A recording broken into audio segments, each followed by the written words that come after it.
Hello everyone, আসসালামু আলাইকুম। Riyan studio and blog থেকে সবাইকে জানাচ্ছি স্বাগত। আমার কলিজার আপুরা এবং ভাইয়ারা কেমন আছেন সবাই? আজকে আপনাদের জন্য একটি মজাদার শীত শীত ভাব চলে আসছে, কিন্তু আপনারা কি টের পাচ্ছেন? খিচুড়ি না হলে কি হয় বলুন তো? তাই আজকে ঝটপট বানিয়ে ফেলবো খিচুড়ি। এর জন্য আমি প্রথমে কড়াইয়ে গরম মশলা দিয়ে দিলাম। এর মধ্যে দিয়ে দিব পেঁয়াজ বাটা, আদা রসুনের পেস্ট, এবং এর মধ্যে আস্তে আস্তে আমি সব মশলা অ্যাড করে দেব। এটাকে ভালোভাবে একটু ভেজে নেব যতক্ষণ না সুন্দর ঘ্রাণ বের হচ্ছে। আমার ভাজা কিন্তু হয়ে গিয়েছে। এর মধ্যে আমি এখন 2 চা চামচ হলুদের গুঁড়া অ্যাড করে দেব। এইভাবে খিচুড়ির রান্না করলে দ্বিতীয়বার আবার খেতে চাইবে আপনার পরিবার। 2 চামচ মরিচের গুঁড়ো দিয়ে দিলাম। দেখতে পারবেন যেমনটা কালার সুন্দর হয়েছে তেমনটা স্বাদ। এর মধ্যে এখন দিয়ে দেব ধনিয়ার গুঁড়া। আপুরা, আপনারা যারা যারা আমার ভিডিওটি প্রথম দেখতেছেন অবশ্যই সাবস্ক্রাইব করে পাশে থাকবেন। আমি ইনশাল্লাহ আপনাদের বন্ধু হয়ে পাশে থাকব। ধনিয়ার গুঁড়া দিয়ে দিয়েছি। এবারে আমি ভাজা জিরার গুঁড়া সেটাও 1 চা চামচ দিয়ে দিলাম। আপনারা আপনাদের পরিমাণ অনুযায়ী দিয়ে দেবেন। এখন আমি এর মধ্যে অ্যাড করে দিব লবণ। লবণটা পরিমাণ মতো যতটুকু নেবেন আপনাদের আন্দাজ অনুযায়ী এটা নিয়ে নেবেন। ওকে, মোটামুটি মশলা দেওয়া কমপ্লিট। ভালোভাবে এটাকে নেড়েচেড়ে ভেজে নিলাম।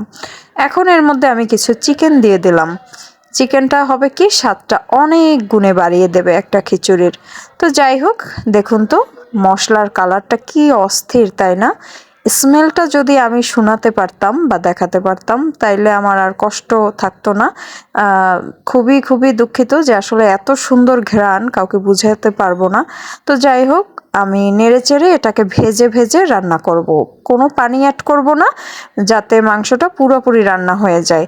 রান্না কিন্তু আমার মাংস হয়ে গিয়েছে। এখন আমি এর মধ্যে সবজিগুলো অ্যাড করে দিব। এর মধ্যে নিয়েছি সিম, মিষ্টি কুমড়া এবং আলু। আপনারা চাইলে গাজর, বরবটি এগুলো সব অ্যাড করতে পারেন। অনেকে বলবেন আপু সবজি খিচুড়ির মধ্যে আবার মাংস কেন দিলেন? আসলে এটাই হচ্ছে স্বাদের একটা ব্যাপার। মানে চিকেনটা দিলে এত স্বাদ হয় সবজির সাথে। আপনি চিকেন না, গরু দিয়েও করে দেখেন, অবশ্যই আপনাদের অনেক অনেক ভালো লাগবে আপুরা। কালারটা দেখেছেন? দেখুন তো কি সুন্দর কালার হয়েছে। আমি এগুলোকে ভালোভাবে আবারও ভেজে নিচ্ছি, সবজির যাতে কোনো কাঁচা স্মেলটা না আসে। ঠিক আছে?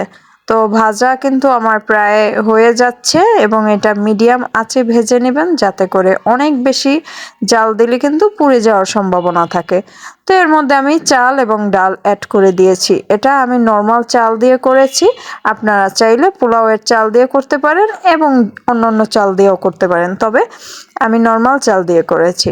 তো যাই হোক, আমি চাল এবং ডালের সেই মিশ্রণটি দিয়ে এখন আমি এটাকেও ভালোভাবে ভেজে নেব। যেহেতু এটা হচ্ছে ঝোল খিচুড়ি টাইপের, মানে নরম, তো যার কারণে আমার আলাদা আলাদা কোনো কিছু রান্না করার দরকার নাই। সব একসাথেই আমি ভেজে ভেজে রান্নাটা করব। আপু বিশ্বাস করুন আপনারা, যে এইভাবে খিচুড়ি রান্না করলে আপনার হাজবেন্ড হোক, আপনার ফ্যামিলির বাবা মা হোক, সবাই বলবে যে তুই এই রান্নাটা আবার কবে করে খাওয়াবি। তো যাই হোক, আবারও আমি এটাকে ভালোভাবে ভেজে নিয়েছি। চাল ডালের কোনো গন্ধ থাকবে না। এখন আমি এর মধ্যে অ্যাড করে দিব পরিমাণ মতন গরম পানি। অবশ্যই আপনারা গরম পানি নেবেন। আমি সব রান্নায় গরম পানি অ্যাড করার চেষ্টা করি, এতে স্বাদের মাত্রা বাড়িয়ে দেয় অনেক অনেক বেশি। কেননা আমরা যদি ঠান্ডা পানি, পোলাও বলেন, খিচুড়ি বলেন, বিরিয়ানি বলেন, এগুলোতে ঠান্ডা পানি অ্যাড করলে একটা পানসে ভাব চলে আসে। তো যাই হোক, আমি কিন্তু এর মধ্যে কয়েকটি কাঁচামরিচ ভেঙে দিয়ে দিয়েছি। এখন আমি রান্না করে লাস্ট পর্যায়ে দেখাবো। দেখুন রান্না কিন্তু আলহামদুলিল্লাহ ডান। আচ্ছা, দেখে কি মনে হচ্ছে মজা হবে? হ্যাঁ, আলহামদুলিল্লাহ অনেক মজা হয়েছে, অনেক অনেক। আপুরা অবশ্যই এই শীতে বাসায় এইভাবে যদি না খান খিচুড়ি, আমি পরে আরও একটু পানিটা কমিয়ে নিয়েছি চুলায় দিয়ে। তো যাই হোক, এখন কিন্তু খাওয়ার পালা। সবাই চলে আসুন আমার বাসায়। সবাইকে ধন্যবাদ। আল্লাহ হাফেজ।